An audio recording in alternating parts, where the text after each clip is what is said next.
Hi hello नमस्कार, स्वागत आहे तुमचं माझ्या मराठी कथा या यूट्यूब चॅनलमध्ये. तर कथेचं नाव आहे शेवटचं पत्र भाग 2. चला तर मग कथेला सुरुवात करूया. आता देवराज स्वतः आपल्या जाळ्यात अडकणार आहे. रुद्रच्या चेहऱ्यावर हलकसं हसू उमटलं. आरव आणि सई अजूनही त्याच्याकडे प्रश्नार्थक नजरेने पाहत होते. म्हणजे आरवने विचारलं. रुद्रने टेबलावर ठेवलेला लॅपटॉप उघडला आणि स्क्रीनवर अनेक फाईल्स, काही व्हिडिओ आणि एक नकाशा दिसत होता.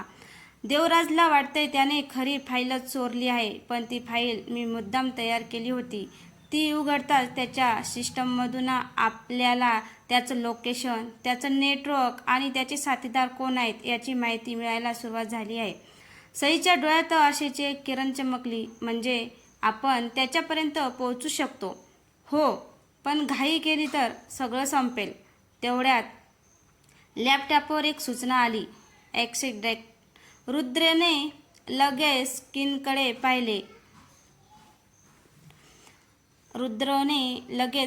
पाहिलं. तो फाईल उघडतो. क्षणभर शांतता पसरली. स्क्रीनवर एकामागून एक ठिकाणांची नावे दिसू लागली. हे बघा, रुद्र म्हणाला. देवराज एकटा नाही. आरवने स्क्रीनकडे पाहताच त्याचा चेहरा पटकन बदलला. हा माणूस इथे कसा? सईने स्क्रीनकडे पाहिलं आणि तिच्या तोंडून नकळत शब्द बाहेर पडले. असं होऊच शकत नाही. स्क्रीनवर दिसणारा चेहरा त्यांच्या भूतकाळाशी जोडलेला होता. ज्या व्यक्तीवर त्यांनी सर्वाधिक विश्वास ठेवला होता तीच व्यक्ती देवराजसोबत उभी होती. क्षणभर तिघेही निशब्द झाले. रुद्रने शांत आवाजात म्हटलं, आता खेळ फक्त फाईलचा राहिलेला नाही. हा विश्वासघाताचा खेळ आहे. इतक्यात खोलीतील दिवे लुकलुकले. बाहेर अचानक गोळीबारांचा आवाज झाला. धाड धाड धाड. आरवने खिडकीतून बाहेर पाहिलं. काळ्या गाड्याचा ताफा बंगल्याभोवती थांबला होता. मुखवटे घातलेले सशस्त्र लोक वेगाने आत घुसत होते. रुद्रने ड्रॉवरमधून एक पिस्तूल काढलं. ते आले. आरवने सईचा हात घट्ट पकडला. आज कोणाच्याही हातून आपण जिवंत सुटणार नाही, किंवा आजच देवराजचा शेवट होणार. दारावर जोरदार लाथ बसली. धाडकन. दार तडकायला सुरुवात झाली. धाड. दार अखेर तुटलं. दार तुटायला सुरुवात झाली. धाड. दार अखेर तुटलं. मुखवटे घातलेले 4 जण आत घुसले. त्याच्या हातात बंदुका होत्या. खाली वाका. रुद्र ओरडला. क्षणाचाही विलंब न करता त्याने टेबल उलटवला आणि आरवने सईला ओढत भिंतीमागे नेलं. गोळ्यांचा वर्षाव सुरू झाला. धाड धाड धाड धाड. काचेच्या खिडक्या फुटल्या. खोली धुराने भरून गेली. रुद्रने शांतपणे 2 गोळ्या झाडल्या. समोरचे दोघे मागे हटले. आरव तो ओरडला. बेसमेंटचा गुप्त दरवाजा उघडला. आरवने लगेच भिंतीवरील जुनं घड्याळ बाजूला सरकवलं. त्यामागे एक छोटं कीपॅड होतं. कोड टाकताच भिंत सरकली. सई आत जा. नाही, सई म्हणाली. आपण सगळे एकत्र जाऊ.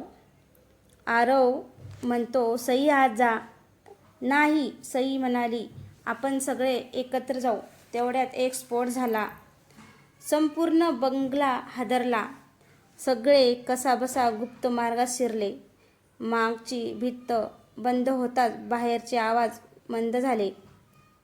अंधाऱ्या बोगद्यातून ते धावत होते. काही मिनिटांनी ते एका जुन्या गोदामात पोहोचले. रुद्रने लॅपटॉप पुन्हा सुरू केला. स्क्रीनवर तोच चेहरा दिसत होता. आरवचा श्वास अटकला. हा विक्रम काका? सईने अविश्वासाने विचारले. त्यांनी आपल्याला लहानपणापासून सांभाळलं. ते रुद्रने मान हलवली. हो, पण ते फक्त देवराजसोबत नाहीत. तेच या संपूर्ण जाळ्याचे आर्थिक सूत्रधार आहेत. असं होऊच शकत नाही, आरव पुटपुटला. तेवढ्या स्क्रीनवर एक व्हिडिओ सुरू झाला. त्यात विक्रम शांतपणे कॅमेऱ्याकडे पाहत म्हणत होता, आरव, जर तू हा व्हिडिओ पाहत असेल तर याचा अर्थ तू सत्याच्या अगदी जवळ आला आहेस. सई आणि रुद्र एकटक स्क्रीनकडे पाहू लागले. मी जे काही केलं ते पैशासाठी नव्हतं. क्षणभर ते थांबले. देवराजला थांबवण्यासाठी मला त्याचाच माणूस बनावा लागला. रुद्रचा चेहरा बदलला. काय म्हणजे? व्हिडिओ अचानक बंद झाला. स्क्रीन काळी पडली. फक्त एकच संदेश दिसत होता. रुद्रने घड्याळाकडे पाहिले. आपल्याकडे फक्त 10 मिनिटं आहे. कशासाठी? सईने विचारले. रुद्र गंभीर आवाजात म्हणाला, देवराजला आता आपल्या लपण्याच्या जागेचा पत्ता लागलाय. बाहेर पुन्हा गाड्यांचे आवाज येऊ लागले. आरवने खिडकीतून डोकावलं आणि त्याच्या चेहऱ्यावरील रक्तच निघून गेलं. यावेळी देवराज एकटा नव्हता. त्याच्या शेजारी उभी होती एक तरुणी. तिला पाहून सईच्या तोंडून किंकाळी बाहेर पडली. अन्वी? सईचा आवाज थरथरत होता. आरवने तिच्याकडे पाहिलं. तू तिला ओळखतेस? सई काही क्षण शांत राहिली. तिच्या डोळ्यात जुन्या आठवणी तरळू लागल्या. अन्वी माझी कॉलेजमधली सर्वात जवळची मैत्रीण होती. 2 वर्षापूर्वी ती अचानक गायब झाली. आम्ही खूप शोधलं, पण तिचा काहीच पत्ता लागला नाही. रुद्रने लगेच लॅपटॉपवरील माहिती उघडली. गायब झाली नव्हती, तिची ओळख बदलण्यात आली होती. काय? आरव आणि सई एकाच वेळी म्हणाले. रुद्रने स्क्रीनवर काही कागदपत्रे दाखवली. देवराजने तिचा वापर केला. तिला नवीन ओळख, नवीन आयुष्य दिलं, पण त्याच्या बदल्यात तिला त्याच्यासाठी काम करावं लागलं. बाहेरच्या गाड्यांचे आवाज आता अगदी जवळ येत होते. अन्वी हळूहळू गाडीतून खाली उतरली. तिने बंगल्याकडे पाहिलं. तिच्या चेहऱ्यावर कोणताही भाव नव्हता. तेवढ्यात देवराज गाडीतून उतरला. नेहमीप्रमाणे शांत, पण डोळ्यात एक धोकादायक आत्मविश्वास. तो हसला. रुद्र, मला माहीत होतं तू इथेच असशील. गोदामाभोवती सशस्त्र माणसं पसरली. रुद्रने आरवकडे पाहिलं. मागचा गुप्त मार्ग अजूनही उघडा आहे. सईला घेऊन निघ. आरवने नकारार्थी मान हलवली. नाही, यावेळी आपण पळणार नाही. क्षणभर रुद्राच्या चेहऱ्यावर समाधान उमटलं. हेच ऐकायचं होतं त्याला. अचानक गोदामाच्या छतावरून एक धातूची वस्तू खाली पडली. टक टक. अचानक गोदामाच्या छतावरून एक धातूची वस्तू खाली पडली. टक टक. रुद्र ओरडला. स्मोक ग्रेनेड खाली वाका. क्षणात संपूर्ण गोदाम दाट धुराने भरून गेलं. कोणाला दिसत नव्हतं. गोळीबार सुरू झाला. धाड धाड धाड धाड धाड. गोळीबार सुरू झाला. आरवने सईचा हात धरला, पण काही सेकंदातच तिचा हात सुटला. सई! त्याचा आवाज धुरात विरून गेला. आरव! सईचाही आवाज दूरवरून आला. धूर निवळू लागला. आरवने आजूबाजूला पाहिलं. रुद्र दिसत नव्हता. सई दिसत नव्हती आणि समोर फक्त देवराज उभा होता. त्याच्या चेहऱ्यावर तेच गूढ हास्य. तो हळूहळू टाळ्या वाजवत म्हणाला, शाब्बास आरव, तू इथपर्यंत पोहोचलास. तो खिशातून एक जुनं पिवळसर झालेलं लिफाफा बाहेर काढतो. त्यावर मोठ्या अक्षरात लिहिलेलं असतं, शेवटचं पत्र. आरवचे डोळे विस्फारले. हे पत्र तुझ्याकडे कसं? देवराज हसत म्हणाला, कारण ही कहाणी त्या फाईलने नाही, या पत्राने सुरू झाली होती. आरवने थरथरत्या हाताने त्या पत्राकडे पाहिलं. त्याला जाणवलं, आजपर्यंत तो ज्या सत्याचा शोध घेत होता ते फक्त सुरुवात होती. देवराजाच्या हातातलं जुनं लिफाफा पाहून आरव काही क्षण स्तब्ध उभा राहिला. त्याच्या छातीचे ठोके वाढले होते. हे पत्र मला दे, आरव ओरडला. देवराज हलकसा हसला. इतकी वर्ष ज्या गोष्टीचा शोध घेत होतास ती इतक्या सहज मिळेल असं वाटलं? तो लिफाफा हळूहळू उघडू लागला. तेवढ्यात ठाय गोळीचा आवाज घुमला. गोळी देवराजच्या हाताला चाटून गेली आणि पत्र हवेत उडालं. रुद्र आरवच्या चेहऱ्यावर आशेची झलक उमटली. आरवच्या चेहऱ्यावर आशेची झलक उमटली. धुरातून रुद्र बाहेर आला. त्याच्या हातात पिस्तूल होतं. पत्र पकड, तो रडला.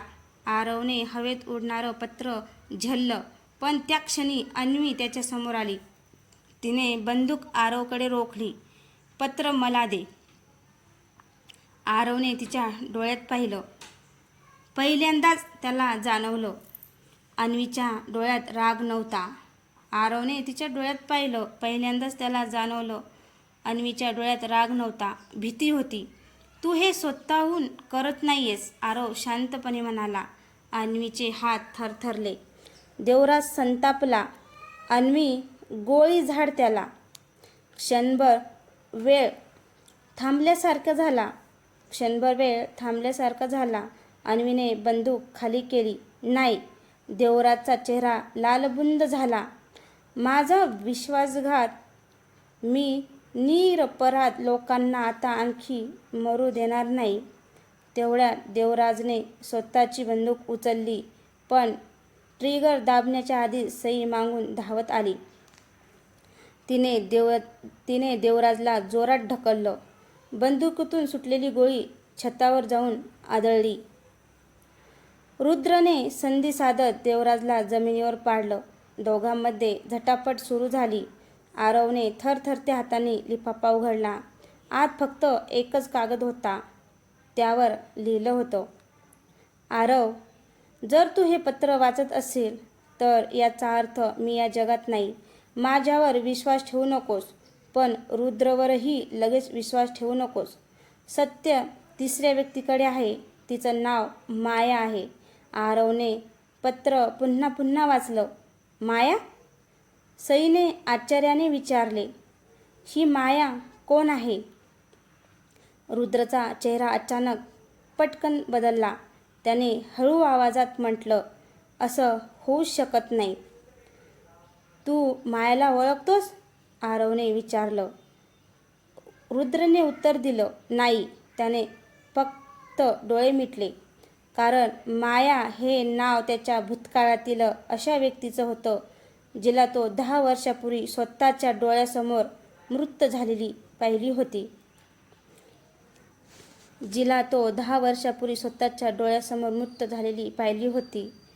तर आता कथा एका नव्या टप्प्यात प्रवेश करते. पुढील भागात माया खरंच जिवंत आहे का, की तिच्या नावामागे आणखी मोठं रहस्य दडलेले आहे, याचा उलगडा पुढच्या भागात होईल. तर मित्रांनो, तुम्हाला ही कथा कशी वाटली? कथा आवडल्यास लाईक, कमेंट, शेअर करायला विसरू नका. तसंच आपल्या चॅनलवर कोणी नवीन असेल तर चॅनलला सबस्क्राईब करा. धन्यवाद.